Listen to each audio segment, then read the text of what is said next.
भागवत किसका नाम है? कृष्ण। यानी अगर भागवत धर्म कहेंगे तो कृष्ण भगवान की पूजा। कृष्ण भगवान, तो आप कृष्ण भगवान कहिए या फिर विष्णु भगवान कहिए, दोनों तो उन्हीं के अवतार थे वो लोग। अवतार में क्या 100% इंसान अवतार लेता था? मतलब वो नहीं, विष्णु भगवान के एक अंश थे, वो पूरा 100% नहीं। इसलिए एक ही समय में एक ही भगवान के 2-3 अवतार भी हो सकते हैं।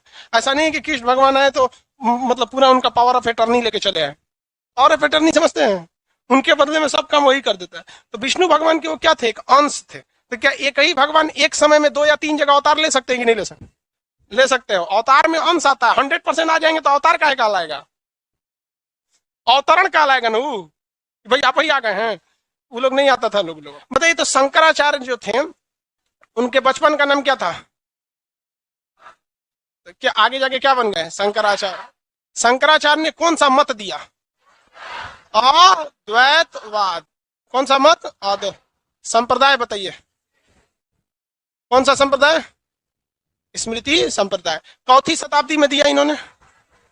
सातवीं शताब्दी। इस समय इस्लाम धर्म इंडिया में क्या कर रहा था? एंट्री कर रहा था। शंकराचार्य बहुत भली भांति समझ गए थे कि जिस एक तो बौद्ध धर्म और जैन धर्म का बेहद प्रचार की वजह से वैसे ही लड़खड़ा गया था हिंदू धर्म, तो संगठित करना इनको जरूरी था। इनके मतों को चौथी शताब्दी में चुनौती दी गई।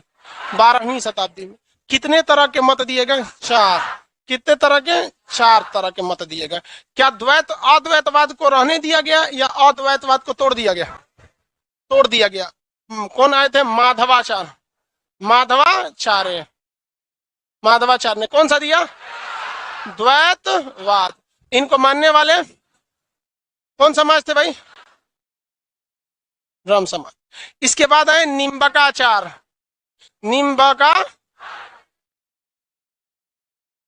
निम्बकाचार्य। द्वैतवाद में इन्होंने क्या दिया? द्वैतवाद। और इनके मानने वाले कौन सा संप्रदाय? सनक संप्रदाय। सनक संप्रदाय। किसी को दिक्कत? इसके बाद आए कौन? वल्लभाचार्य। वल्लभाचार्य ने शुद्धा द्वैतवाद, पुष्टि संप्रदाय। रामानुजाचार्य कौन सा? विशिष्टा द्वैतवाद और श्री संप्रदाय। लेकिन इन सब ये भक्ति आंदोलन 16वीं सदी में अपने कहां पर पहुंच गया? उफान पर, चरमो उत्कर्ष पर। तो हम यहीं से चलते हैं, मेन जो भक्ति आंदोलन था वहां पर। तो जो भी भक्ति थी उसे 16वीं सदी में भक्ति को कितनी भाग में बांटे? कितनी भाग में? 2 भाग में। एक था निर्गुण और एक सगुण। यहां से मेन भक्ति है। कौन सा? सगुण भक्ति। सगुण भक्ति में भगवान की क्या बनाई जाती है? मूर्ति। और इसमें मूर्ति नहीं बनाई जाती। सगुण भक्ति कितनी शाखाओं में गई? कौन कौन? राम भक्ति और कृष्ण भक्ति। राम भक्ति और कृष्ण भक्ति। ठीक है। निर्गुण भक्ति में किसी भगवान की मूर्ति बनाई जाती है? हाँ, नहीं। तो इसमें कौन सा? संत भक्ति। एक से एक संत आए हैं। याद रखिएगा, आपको ये संतों से सवाल पूछेगा और कंफर्म समझिए कि एक सवाल 110% पूछना ही पूछना है उसको भक्ति आंदोलन से। तो कुछ ऐसे हिस्ट्री के चैप्टर होते हैं जो बड़े छोटे होते हैं और जिसमें आपको 100% कंफर्म रहता है कि हमें 1-2 क्वेश्चन आना ही आना है। और कुछ क्वेश्चन हिस्ट्री के चैप्टर बहुत बड़े होते हैं और कंफर्म ही नहीं रहता है कि उसमें से आएगा कि नहीं आएगा। तो संत भक्ति, उसके बाद कौन सी? सूफी भक्ति। संत भक्ति बहुत बड़ी भक्ति है। इसमें आपका सबसे प्रमुख संत में गुरु नानक जी आते हैं। अब गुरु नानक देव जो थे उन्होंने अलग संप्रदाय सिख धर्म के वो पहले गुरु थे। तो सिख धर्म के पहले गुरु थे, तो उसमें कई टाइप के आपको क्या करेगा? क्वेश्चन पूछेगा। पहले गुरु, दूसरे गुरु, इस सब के बारे में क्वेश्चन पूछेगा। समझ में आया कि नहीं आ गया? ये बकलोल हट जाना तुम वहां से, टोपी नहीं उसमें से। वहां गर्ल्स का सीट है तो जाने दो ना उसको अंदर। बकलोल उसको कह रहा है कि उधर से आ जाओ।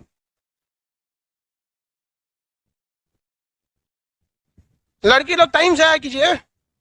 असल में आधा सीढ़ियां चढ़ के वहां बैठ जाती है सर। बहुत ऊंचा है भाई। कई को तो आधा के बाद लौट जाती है। बहुत ऊंचा है, कल से आएंगे। देखो इधर। तो हम लोग यहाँ पहले देखते हैं राम भक्ति में। राम भक्ति में 3 प्रमुख भक्त समझिए। एक रामानंद। कौन सी भाषा बोलते थे? हिंदी।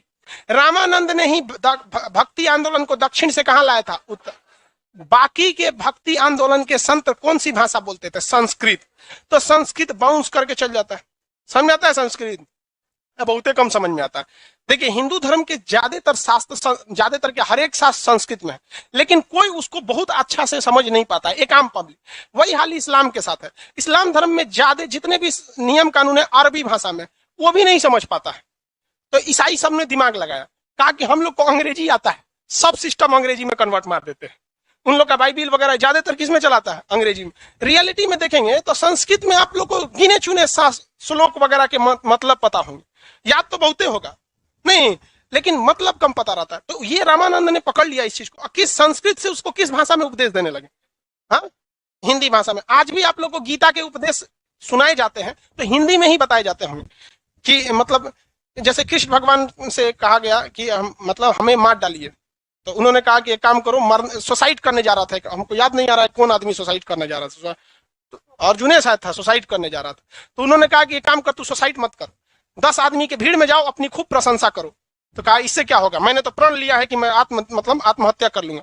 कहा कि बेटा, उन्होंने कृष्ण भगवान समझा, पार्थ सुन सुन सुन, खुद की प्रशंसा करना भी एक तरह का क्या चीज होता है? सुसाइड ही होता है। ये कितना बड़ा ज्ञान है। और लोग आज क्यों खुद के प्रशंसा में बहुत मजा आता है, अरे हमारी तारीफ कर, जबकि गीता में खुद की प्रशंसा किससे तुलना की गई है? सुसाइड से की गई है, समझे, आत्महत्या से। तो यही बतवा अगर हम आपको संस्कृत में बोलते तो क्या समझ में आता? छोड़िए ना, हमरा खुद ना बुझाता तो हम आपको बताते कौन जी। नहीं समझ, बहुत टफ भाषा हो जाती है संस्कृत, समझ में आएगी नहीं आएगा? तो रामानंद ने इस चीज को समझ लिए थे, तो वो संस्कृत से उपदेशों को किसमें देते थे? हाँ, हिंदी में देते थे। इसके बाद दूसरे भक्ति इसमें आए थे, आपके सबसे फेमस थे तुलसीदास। कौन से था? तुलसीदास। इसमें तुलसीदास से 2 क्वेश्चन पूछता है। तुलसीदास की प्रमुख रचना सबसे फेमस जो है, तुलसीदास की सबसे प्रमुख रचना कौन सी है? रामचरितमानस। किसने ने लिखा है? तुलसीदास। तो जिससे स्पष्ट पता चलता है ये किससे रिलेटेड थे? राम भक्ति से। किससे रिलेटेड थे? राम भक्ति से रिलेटेड थे। तुलसीदास से एक और क्वेश्चन पूछता है, ये किस राजा के समकालीन थे? समकालीन का मतलब कि उस समय भारत का शासन किसके हाथ में था। जैसे हम लोग किसके समकालीन, तो हम लोग मनमोहन सिंह के भी समकालीन, क्योंकि आजकल राजा लोग का कार्यकाल 5-6 साल रह रहा है। पहले ना राजा 30-30 साल 40-40 साल रहता था। तो हम लोग तो भैया अटल बिहारी वाजपेयी, हम तो बहुते पुराना है, गुजरात चंद्रशेखर जी के समय के हम लोग के समय चंद्रशेखर जी प्रधानमंत्री हुआ करते थे। चंद्रशेखर जी से भी पहले पीवी नरसिम्हा राव के था। उस समय तालिबान अभी नया नया एंट्री मारा था वहां पे यूएसएसआर होता था हम लोग के वक्त में। तो हम लोग बहुत पुराना है, जीवाश्म बनने वाले हैं कुछ दिन में। तो तुलसीदास किसके समकालीन थे? अकबर के समकालीन। अकबर बहुत ही तेज दिमाग का व्यक्ति था, भले वो उसे अक्षर ज्ञान नहीं था। वो क्या करता था, जितने बड़े बड़े टीचर थे सबको उठा ले आता था और क्या बना देता था? नवरत्न। नाम किसका होता था? अकबर के नवरत्न। समझना गया कि नहीं? अकबर के नवरत्न खरीद लेता था। बहुत से लोग तो तुलसीदास क्या थे? होशियार। कहे क्या महाराज, हमरे में खुद में इतनी प्रतिभा है कि हम अपना नाम इतिहास में दर्ज करा सकते हैं, हमें किसी अकबर की आवश्यकता नहीं है। तो वह एकमात्र ऐसे कवि थे जिन्हें अकबर ने अपने नवरत्न में शामिल करने की खुली ऑफर दिया था, लेकिन उन्होंने उसे क्या कर दिया? ठुकरा दिया। समझ में आया कि नहीं आ गया? तो तुलसीदास किसके समकालीन थे? अकबर के समकालीन। तो भक्तों से ये क्वेश्चन पूछता है, कौन किसके समकालीन थे? त्यागराज। एक और पूछेगा किसे? त्यागराज। ये लोग प्रमुख रूप से प्रमुख कौन से थे? राम भक्त थे। ये लोग कैसे थे भाई? राम भक्त। तो भक्ति कितने भाग में बटी है? 2 भाग में। भक्ति आंदोलन कितनी भाग में बटी है? 2 भाग में। सगुण भक्ति में एक मंदिर या मूर्ति का शकल देना होता है। अब आते हैं लोग किस भगवान में? कृष्ण भक्ति में। किसमें? कृष्ण भक्त। ज्यादा फेमस कौन भक्ति है? ठीक है, राम भक्ति में ना कुछ डिसिप्लिन वगैरह मायने रखने लगते, मतलब कुछ नियम कानून ज्यादा है। और कृष्ण भक्ति में तो थोड़ा सा कम है। कृष्ण भक्ति में धुन संगीत ये सब कुछ ज्यादा है, जबकि राम भक्ति में आप देखेंगे तो इसमें संगीत धुन इत्यादि थोड़ा सा कम है। तो मॉडर्न तरीके से आप देखेंगे कृष्ण भक्ति में ना, तो वृंदावन में जाइएगा तो वहां पर भक्ति में सब मतलब संगीत वगैरह का प्रयोग राम भक्ति की तुलना में किसमें ज्यादा है? कृष्ण भक्ति में। किसमें? कृष्ण भक्ति में। कृष्ण भक्ति में सबसे प्रमुख आते हैं विट्ठल स्वामी। क्या नाम था? विट्ठल स्वामी। विट्ठल स्वामी। विट्ठल स्वामी सबसे बड़े कृष्ण भक्त थे। इन्होंने, विट्ठल स्वामी ने कृष्ण भगवान की भक्ति के लिए अपने जितने चेला थे उनमें से एकदम खाटी खाटी 8 चेलाओं को छांट कर निकाला। खाटी खाटी कितने चेलाओं को छांट के निकाला? 8 चेलाओं को छांट के निकाला। उन 8 को नाम दिया गया अष्टछाप। क्या नाम दिया गया? अष्टछाप। 8 चेला थे, उन्हें क्या कहा गया? अष्टछाप। उस अष्टछाप में ही एक थे सूरदास। कौन थे? सूरदास। सूरदास जो थे बहुत ही बड़े कृष्ण भक्त थे। सूरदास, सूरदास राम भक्त थे कि कृष्ण भक्त थे? कृष्ण भक्त थे। तो अष्ट छाप किसने बनाया था? विठल स्वामी। विठल स्वामी के कृष्ण भक्ति के सबसे बड़े बड़े 8 भक्तों को क्या कहा जाता है? अष्ट छाप। गलती मत कीजिएगा, एक होता है अष्ट दिग्गज। अष्ट दिग्गज तेलुगु भाषा के जानकारों को कहा जाता है, जो कृष्ण देवराय के समय थे। अष्ट प्रधान अभी पढ़ाएंगे आपको, शिवाजी के मंत्रियों को क्या कहा जाता था? अष्ट प्रधान। तो ऐसे कंफ्यूजन में नहीं होना है। ये क्या चीज है भैया? अष्ट छाप। किस भगवान के लिए? कृष्ण भगवान के लिए। इसके अलावा कृष्ण भगवान की भक्ति में मीराबाई का नाम बहुत फेमस आता है। किसका? मीराबाई। हालांकि ऐसे जिस तरह से मीराबाई की रचनाएं हैं, तो ऐसा लगता है कि जैसे मीराबाई कृष्ण भगवान के समकालीन हो। जिस तरह से राधा तो कृष्ण भगवान के समकालीन थी, रुक्मणी से तो शादी ही हुआ था। तो मीराबाई की आप रचनाओं को पढ़ेंगे तो ऐसा लगेगा जैसे मीराबाई कृष्ण भगवान के क्या थी? समकालीन थी, जबकि ऐसा कुछ नहीं है। मीराबाई तो हैदर अकबर के समय थे, और कृष्ण भगवान का कोई नौते पते नहीं वहां से, कितना पुराना। लेकिन रचनाएं ऐसी हैं कि आप पढ़ेंगे तो ऐसा लगेगा कि कृष्ण भगवान मीराबाई क्या है? एक समकालीन, जबकि ये लोग समकालीन नहीं थी। लेकिन रचनाओं में कभी कभी ऐसा होता है कि जैसे लगता है कि समकालीन। तो राजस्थान के एरिया में कौन है भाई? मीराबाई। मीराबाई, मीराबाई। मीराबाई किस भक्ति में थी? कृष्ण भक्ति में। मीराबाई कृष्ण भक्ति में। एक नरसिंह मेहता गुजरात साइड में, नरसिंह मेहता कृष्ण भक्ति में कौन थे? नरसिंह मेहता। कृष्ण भक्ति में कौन आ गए? नरसिंह मेहता। पहला बोलिए कृष्ण भक्ति के। विठल स्वामी। विठल स्वामी के 8 शिष्यों को कहा गया? अष्ट छाप। क्या कहा गया? अष्ट छाप में सबसे प्रमुख सूरदास। सबसे प्रमुख कृष्ण भक्ति की महिला गुजरात में कौन थे? नरसिंह मेहता। हाँ, नरसिंह मेहता। ये याद रखिएगा, क्योंकि गांधी जी नरसिंह मेहता के बहुत ही ज्यादा, गांधी जी उनके श्लोकों को पढ़ा करते हैं। वैष्णो जन तो तेरे कहिए, ये उनकी भक्ति थी। तो ये नरसिंह मेहता से सबसे ज्यादा गांधी जी किस भक्त से प्रभावित थे? नरसिंह मेहता से। दोनों जने गुजराती के थे लोग, समझ में आ गया कि नहीं आ गया? गुजरात के नरसिंह मेहता। महाराष्ट्र के क्षेत्र में एक बहुत बड़े कृष्ण भक्त थे जिनका नाम था तुकाराम। क्या नाम था? तुकाराम। तो महाराष्ट्र के क्षेत्र में सबसे महत्वपूर्ण कृष्ण भक्त तुकाराम। तुकाराम। तुकाराम जो थे वो शिवाजी के समकालीन थे। किसके समकालीन? शिवाजी। शिवाजी, हालांकि शिवाजी का जीवन लड़ते भिड़ते में बीत गया। जैसे बाबर और शिवाजी, ये दोनों शांति से नहीं रह पाए लोग, जीवन भर लड़ाई, इधर उधर, बहुत अजीब सा जीवन बीता इन लोग का। तो बताइए तुकाराम किसके समकालीन थे? और तुलसीदास अकबर, तुलसीदास, तुकाराम, शिवाजी। ये क्वेश्चन पूछा हुआ, तुकाराम, शिवाजी। बंगाल और उड़ीसा के क्षेत्र में चैतन्य महाप्रभु, चैतन्य महाप्रभु, महाप्रभु, चैतन्य महाप्रभु। ये बंगाल के क्षेत्र में सबसे प्रमुख कृष्ण भक्त कौन थे? चैतन्य महाप्रभु। हालांकि ये राम भक्त भी थे। इन्होंने ही सबसे बेहतरीन ढंग से हरि कीर्तन चालू किया। हरि मतलब क्या हो गया? भगवान। कीर्तन मतलब कथाएं वगैरह हरि कीर्तन से रिलेटेड रहेंगे। समझ में आ गया कि नहीं आ गया? किसी को कोई दिक्कत नहीं है? वो पीछे वाले प्रोजेक्टर पे लेटर थोड़ा बाहर चला गया है। हाँ, थोड़ा थोड़ा कट गया, उसको थोड़ा देख लेना। कोई दिक्कत नहीं ना जी? थोड़ा सा बड़ा हो गया होगा साइड में, ये लेटर वगैरह ये बाहर चला गया। प्रोजेक्टर उधर दिख रहा होगा। अच्छा ठीक, किसी को यहां तक में दिक्कत है तो बताइए। देखिए, विठल स्वामी सबसे प्रमुख हो जाएंगे।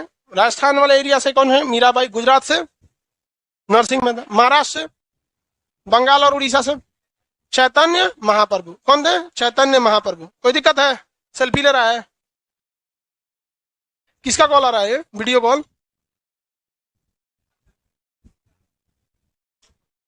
पापा का कॉल था। तो पकड़ा जाएगा तो नंबर 1 यहां लिख देंगे हम, फिर वो पूरे भारत की संपत्ति हो जाएगा।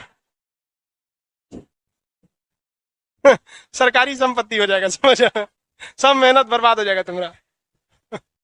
आगे बढ़े। सगुण भक्ति याद रहेगा। राम भक्ति में 3 प्रमुख थे, कृष्ण भक्ति में ज्यादा। अब आप बताइए, कृष्ण भक्ति जैसे प्राचीन काल में बौद्ध धर्म था और जैन धर्म था। जैन धर्म बौद्ध से कंपैरिजन में थोड़ा पुराना है, लेकिन ज्यादा आगे बौद्ध धर्म चला गया, जिसमें उसकी भाषा एक बहुत बड़ी मायने रखती थी। दूसरा, बौद्ध धर्म उतना कठोर नहीं था जितना कौन था? जैन धर्म।